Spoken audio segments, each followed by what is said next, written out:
All right, chapter 5. Then came all the tribes of Israel to David unto Hebron, and spoke, saying, Behold, we are your bone and your flesh. In times past, when Saul was king over us, it was you that did lead out and bring in Israel. And the Lord said to you, You shall feed my people Israel, and you shall be prince over Israel. So all the elders of Israel came to the king to Hebron, and King David made a covenant with them in Hebron before the Lord. And they anointed David king over Israel. Now David was 30 years old when he began to reign, and he reigned 40 years. In Hebron he reigned over Judah 7 years and 6 months, and in Jerusalem he reigned 30 years over all Israel and Judah. And the king and his men went to Jerusalem against the Jebusites, the inhabitants of the land, who spoke unto David, saying, Except you take away the blind and the lame, you shall not come in here, thinking, David cannot come in here. Nevertheless, David took the stronghold of Zion, the same as is the city of David. And David said on that day, Whosoever smiteth the Jebusites getteth up to the gutter, and taketh away the lame and the blind, that are hated of David's soul. Wherefore they say, There are the blind and the lame, he cannot come into the house. And David dwelt in the stronghold, and called it the city of David. And David built round about from Millo and inward. And David waxed greater and greater, for the Lord, the God of hosts, was with him. And Hiram, the king of Tyre, sent messengers to David, and cedar trees, and carpenters, and masons, and they built David a house. And David perceived that the Lord had established him king over Israel, and that he had exalted his kingdom for his people Israel's sake. And David took him more concubines and wives out of Jerusalem, after he was come from Hebron, and there was yet sons and daughters born to David. And these are the names of those that were born unto him in Jerusalem: Shamuel, and Shobab, and Nathan, and Solomon, and Ibhar, and Elishua, and Nepheg, and Japhia, and Elishama, and Eliada, and Eliphalet. And when the Philistines heard that David was anointed king over Israel, all the Philistines went up to seek David, and David heard of it, and went down to the hold. Now the Philistines had come and spread themselves in the valley of Rephaim. And David inquired of the Lord, saying, Shall I go up against the Philistines? Will you deliver them into my hand? And the Lord said unto David, Go up, for I will certainly deliver the Philistines into your hand. And David came to Baal-perazim, and David smote them there. And he said, The Lord hath broken my enemies before me like the breach of waters. Therefore the name of the place was called Baal-perazim. And they left their images there. And David and his men took them away. And the Philistines came up yet again, and spread themselves in the valley of Rephaim. And when David inquired of the Lord, he said, You shall not go up. Make a circuit behind them, and come upon them over against the mulberry trees. And it shall be, when you hearest the sound of marching in the tops of the mulberry trees, that you shalt bestir yourself, for then is the Lord gone out before you to smite the host of the Philistines. And David did so, as the Lord commanded him, and smote the Philistines from Geba until you come to Gezer. All right, let's go back up to verse 1. All right, we remember yesterday the son of Saul, Ishbosheth, the man of shameful teachings. He was slain by Baanah and Rechab, and they brought his head to David, and David killed them for that, slew these two men for that, for killing the son of Saul. And they buried Saul's head in the grave of Abner. And now we've come to Israel is left without their king, and they're getting ready to make David king, and that's where we're going to pick this up in verse 1. Then came all the tribes of Israel to David unto Hebron, and spoke, saying, Behold, we are your bone and your flesh. So now all the elders of Israel, the other tribes, not Judah, have come to David in Hebron, the association, and they've told David, Behold, you're our family too, and in times past, when Saul was king over us, it was you that did lead out and bring in Israel. And the Lord said to you, you shall feed my people Israel, and you shall be prince over Israel. So, and we'll remember that when Saul was king, he had made David the host of his armies for a while, and David did go out and did great victories against these armies, the enemies of Israel. 3. So all the elders of Israel came to King in Hebron, and David made a covenant with them in Hebron before the Lord, and they anointed David king over Israel. So the elders of Israel have come to David now in Hebron, this association, and they've made an agreement with David, and they've anointed David to be the king over all the house of Israel. So now the whole house of Israel is going to be united under one king. 4. Now David was 30 years old when he began to reign, and he reigned for 40 years. So David was at the age of 30 years old, and 30 means dedicated, because David has been dedicated as a witness and a sign. We're going to learn that as we go through. These years is understanding. It is the total cycle of the greater light. Now, he was 30 years old, and he reigned for 40 years. And this would be the period of probation. 40 is a period of probation. 40 years were the children of Israel in the wilderness. This was a period of probation, and this is 40 years here. Years being understanding now. God wants you to understand this probation. In Hebron, in the association, he reigned over Judah for 7 years and 6 months. 7 years is perfection of understanding. God has perfected his plan, and this 6 months, 6 being the labor, 6 days shall you do your work. 6 is labor of man. Months, this cycle of darkness under the lesser light. So this is going to be God's plan of the labors of men under the lesser light in the darkness. And in Jerusalem, he reigned 33 years over Israel and Judah. Jerusalem is this place where of teachings of peace. The teachings of peace is what Jerusalem means. Now David reigned in Jerusalem for 33 years, and this is the dedication is complete for understanding. So God has now completed his plan and his dedication of what his plan of redemption for his children. And the king and his men went to Jerusalem against the Jebusites, the inhabitants of the land, who spoke unto David, saying, 6, except you take away the blind and the lame, you shall not come in here, thinking David cannot come in here. So now David's gone down to Jerusalem, him and his army, and Jerusalem once again is this place of peaceful teachings. And he's going to fight the Jebusites. And the Jebusites are those of the threshing floor, or the threshing place, this place of threshing. And they have inhabited this land from old. The children of Israel have not been able to drive these people out unto this day. And they've told David, there, now, except you take away the blind and the lame, you shall not come in here. You will not be able to enter into the city of Jebus. And they did this, telling David, taunting him that he could not come in here. And this blind and the lame, it was 2 big columns, one that stood on either side of the gates that held the gates of the city. The gates of the city swung on these 2 giant columns, and they called one the blind, and they called one the lame. And they, in the end time, would represent just that: the blind, those that can't see the truth; the lame, those that are crippled by their infractions against the law of God. 7. Nevertheless, David took the stronghold of Zion, the same is the city of David. So David was not able to take the city of Jebus just at this time, but he took the stronghold of Zion. He was able to take their place to stop them from entering the innermost city.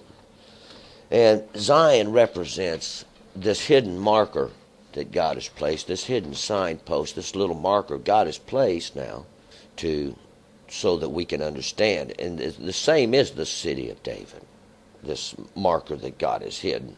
And David said on that day, whosoever smites the Jebusites and gets up to the gutter and takes away the lame and the blind, that are hated of David's soul. Now, so what David's saying is, who can do this? Who can go up into the city of the Jebusites, this threshing floor, and getteth up by the gutter? Now, this gutter was the place where the water came into the city, and it came in quite possibly between the walls, and there's a hidden way into the city, and we're going to learn more about this even later on, who fashioned even this from old. And David is taunted by these Jebusites because he can't get past these gates of the lame and the blind.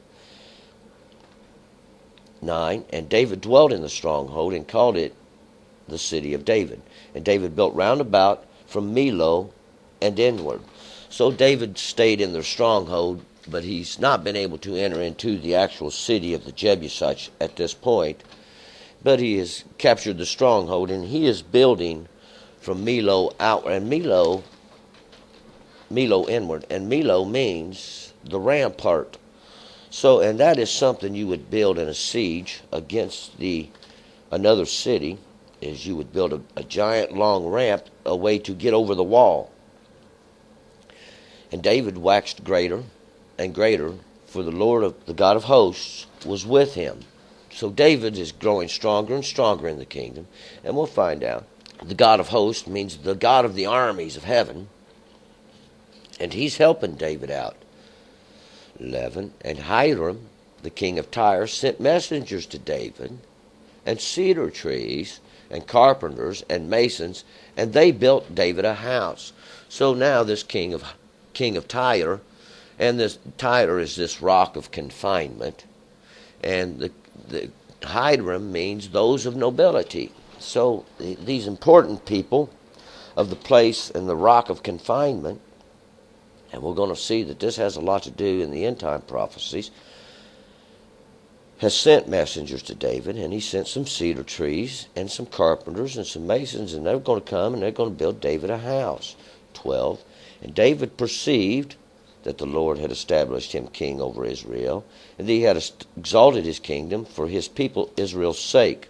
So David understands that God's made him king, because David began as a lowly servant, and God has lifted him up and made him king over Israel. And David understands this, and he's with David, and he's prospering David, and David knows that he's doing this for Israel's sake. 13, and David took him more concubines and wives out of Jerusalem, after he was come from Hebron, and there were yet sons and daughters born to David. So David's yet multiplying wives unto himself. Now he's multiplying these. He multiplied some in Hebron, this association. Now he's multiplying more in the places of peaceful teachings. And these wives will be those that stitch themselves to this in the end time, who become married unto this understanding. And these are the names of those that were born unto him in Jerusalem: Shammua and Shobab and Nathan and Solomon. Now we'll see here, David's sons are being born to him in Jerusalem in this place of peaceful teachings, and we're going to just go ahead and translate their names as we go. Shammua are those known to be desolate, Shobab, that turned back, Nathan, to give, and Solomon means peace. So this first would read, those known to be desolate are turned back to give peace. 15, and Ivhar, and Elishua, and Nepheg, and Yaphiah. And those are Ivhar, he that chooses; Elishua, God's salvation; Nepheg, spring forth; and Yaphiah, shining forth. So he that chooses God's salvation spring forth and are shining forth. 16, and Elishama, and Eliada, and Eliphalet. And we will find out that Elishama means God has listened, Eliada, God understands, and Eliphalet, God delivers. So God has listened, God understands, and God is going to deliver. God does this thing, not a man. God. 18. Now the Philistines had come and spread themselves in the valley of Rephaim. Now the Philistines, we remember those, God's been using them, are those that have drifted from the law of God, those that have drifted from the Word of God, and they've come down now, and they've set their armies in array in the valley of Rephaim. And Repha means the healings, the place of healings, or those that are healed, and Im being the plural of it. 19. And David inquired of the Lord, saying, Shall I go up against the Philistines? Will you deliver them into my hand? So now David's come and talked to God, and he's wanting to know, should he go up fight against these Philistines? And God said, and the Lord said unto David, Go up, for I will certainly deliver the Philistines into your hand.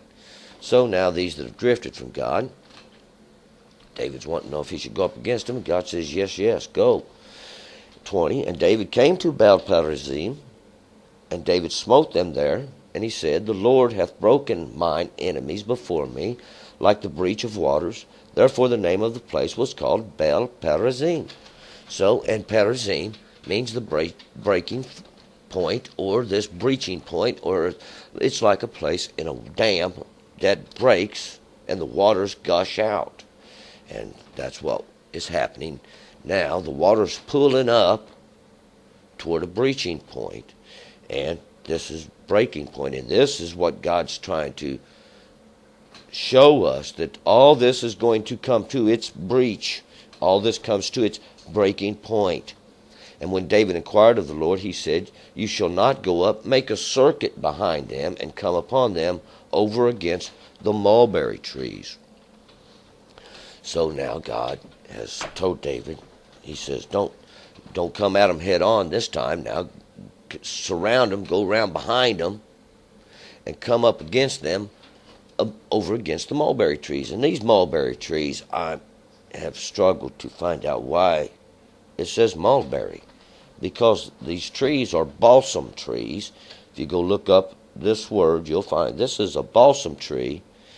And these balsam trees, when you cut a balsam tree off, stuff oozes out of the where you broke it at. This break oozes stuff out. And we'll remember Zeruiah, that's what that means. It means to be broken, but that oozes out that's necessary to heal. And that is what this is all about. This is the breaking that will ooze out that which is necessary to heal the earth of their idolatry and their sin. And it shall be when you hearest the sound of marching in the tops of the mulberry trees, that you shalt bestir yourself, for then is the Lord gone out before you to smite the host of the Philistines. And what he's telling David is, when you hear the armies of God now coming forth in these trees that break forth in healing, these trees representing those who stand and have the understanding and truth and wisdom and knowledge, who have been placed of old and long time, these stories that we have in this book, to tell us and lead us, to give us understanding, to show us that there is a God in control of all these things. Men aren't controlling these things. There's God, and He's controlling these things. 25, and David did so, as the Lord commanded him, and he smote the Philistines from Geba until you come to Gezer. And we'll find out now, David did fight against the Philistines, and David smote the Philistines from Geba. And Geba is a cup or a bowl, and Gezer is the portion. And this cup is that cup that the earth should drink of, and this portion is that portion which God has divided and set aside for judgment. All right, we're going to move on to chapter 6.